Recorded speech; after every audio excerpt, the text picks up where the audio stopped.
इसीलिए इस कंसल्टेशन के बाद में और साथ ही साथ जो जॉइंट कंसल्टेटिव मैकेनिज्म है सेंट्रल गवर्नमेंट के एम्प्लॉयज का JCM, उसके साथ मल्टीपल मीटिंग्स, फिर दुनिया के कई देशों में किस तरह की स्कीम्स हैं, किस तरह के सिस्टम्स हैं, वो भी देखा। फिर भारत की जो अर्थव्यवस्था है और केंद्र सरकार का बजट है, उसको समझने के लिए रिजर्व बैंक ऑफ इंडिया के साथ, वर्ल्ड बैंक के साथ, सबके साथ कंसल्टेशंस हुए और इस कंसल्टेशन के बाद में एक यूनिफाइड पेंशन स्कीम का रिकमेंडेशन इस कमेटी ने किया। और आज प्रधानमंत्री श्री नरेंद्र मोदी जी की अध्यक्षता में यूनियन कैबिनेट ने यूनिफाइड पेंशन स्कीम को अप्रूव किया है, इसको अनुमोदित किया है और ये स्कीम अभी आने वाले समय में लागू होगी। इस स्कीम के 5 पिलर्स हैं। सबसे इंपॉर्टेंट विषय था कर्मचारियों की तरफ से कि हमें अश्योर्ड अमाउंट एक चाहिए, जो बहुत लॉजिकल और वाजिब रिक्वायरमेंट था। तो इस डिमांड पे एक मेथोडिकल वे में काम करके और एक्चुअरियल साइंसेस, जो लोग आगे का भविष्य का रिक्वायरमेंट वगैरह कंप्यूट करने का एक तरीका होता है जिसको एक्चुअरियल साइंस बोलते हैं, उनके साथ मिलके कई तरह के फाइनेंशियल मॉडल्स को प्रोजेक्ट करके और सबके साथ मिलके एक सिस्टमेटिक तरीके से 50% अश्योर्ड पेंशन, ये इस यूपीएस का सबसे पहला पिलर है। इसकी डिटेलिंग देखनी चाहिए हमें। जो ये अमाउंट मिलेगा वो रिटायरमेंट से पहले के 12 महीनों की एवरेज बेसिक पे का 50% होगा।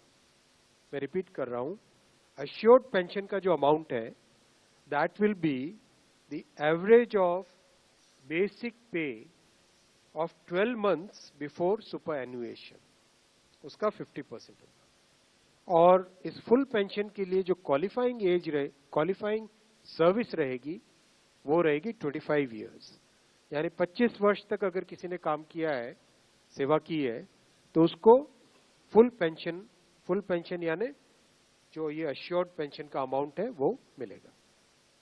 25 साल से अगर कम है लेकिन 10 साल से ज्यादा है तो उसमें प्रोपोर्शनेट पेंशन रहेगी, प्रो रेटा वो पेंशन का अमाउंट बनेगा। जो कभी किसी कर्मचारी की डेथ हो जाए तो फैमिली पेंशन एक बहुत बड़ा, स्पाउस के लिए ये बहुत बड़ी एम्प्लॉयज की एक रिक्वायरमेंट थी, डिमांड थी। तो सेकंड पिलर इस यूपीएस का है अश्योर्ड फैमिली पेंशन। किसी भी कर्मचारी के डिमाइज से पहले, इमीडिएटली पहले जो पेंशन थी, अमाउंट था, उसका 60% मिलेगा एम्प्लॉय के, डिसीज्ड एम्प्लॉय के स्पाउस को। ये सेकंड पिलर है। थर्ड पिलर है अश्योर्ड मिनिमम पेंशन। कई बार देखा कि सर्विस कम होती है और कंट्रीब्यूशन जितना हुआ है उससे एक सफिशिएंट अमाउंट नहीं मिल पाता था, और ये अपने आप में एक बड़ा विषय था केंद्र सरकार के कर्मचारियों का और एनपीएस में जुड़े सभी कर्मचारियों का।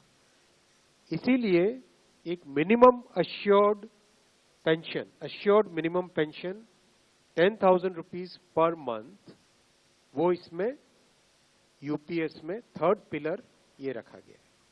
इसके साथ आगे वाले पॉइंट को जोड़ के करेंगे तो अगर डीएनएस रिलीफ यानी महंगाई से रिलेटेड रिलीफ जो मिलेगी तो वो आज की तारीख में होते होते करीब करीब 15,000 रुपए पर मंथ हो जाती है, which is a substantial relief part of this entire pension system. Fourth pillar है इन्फ्लेशन के साथ इंडेक्सेशन।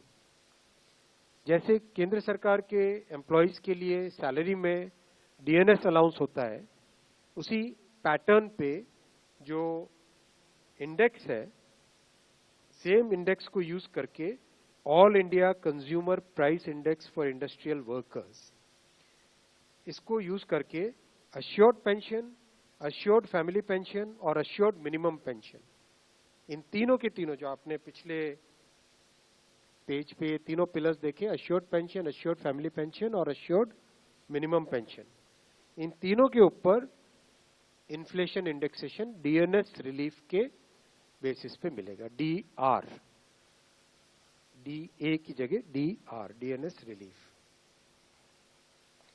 पांचवा पिलर है इस स्कीम का lump sum payment at superannuation in addition to gratuity. ये एक तरीके से बहुत ही इंपॉर्टेंट और बहुत ही बड़ी एक रिलीफ मिलेगी। जब सुपर एन्युएशन होता है तो उसके बाद में इंसान अपनी लाइफ को प्लानिंग जिस तरह से करना चाहिए तब कई बड़े खर्चे आते हैं, इसलिए ये लंप सम एक अमाउंट तय किया गया। यह है कि हर 6 महीने की सर्विस के लिए मंथली इमोल्यूमेंट्स विच मीन्स पे एंड डीए कंबाइंड, उसका 10% अमाउंट। तो ये एक अपने आप में सब्सटैंशियल एक अमाउंट रह जाएगा। जैसे मान लीजिए किसी का 30 इयर्स की सेवा है तो उसमें करीब करीब 6 महीने की सैलरी, सोमनाथन साहब दैट्स करेक्ट ना, करीब करीब 6, तो उसको 6 महीने की इमोल्यूमेंट्स जो उसकी रहेगी पे प्लस डीए मिला के वो एक लमसम अमाउंट की तरह मिलेगा। ये 5 पिलर्स को लेके आज यूनिफाइड पेंशन स्कीम अप्रूव हुई है। ये स्कीम केंद्र सरकार के करीब 23 लाख कर्मचारी, करीब 23 लाख एम्प्लॉयज हैं, उनको इसका बेनिफिट मिलेगा। ऑप्शन रहेगा, कोई अगर एनपीएस में रहना चाहे तो एनपीएस में रह सकता है, यूपीएस में ऑप्ट करना चाहे which is naturally a very attractive scheme तो उसमें ऑप्ट कर सकता है। प्लस राज्य सरकारें अगर इसी फ्रेमवर्क को, इसी आर्किटेक्चर को यूज करना चाहे तो राज्य सरकारें भी इस आर्किटेक्चर को यूज कर सकती है। अगर राज्य सरकार के कर्मचारी भी इसमें शामिल होते हैं तो करीब 90 लाख के आसपास टोटल कर्मचारी इसका बेनिफिट मिलेगा। सबसे इंपॉर्टेंट जो आज के इस फैसले का बहुत ही महत्वपूर्ण पार्ट है वो है कि कर्मचारियों पर इस स्कीम का भार नहीं पड़ेगा।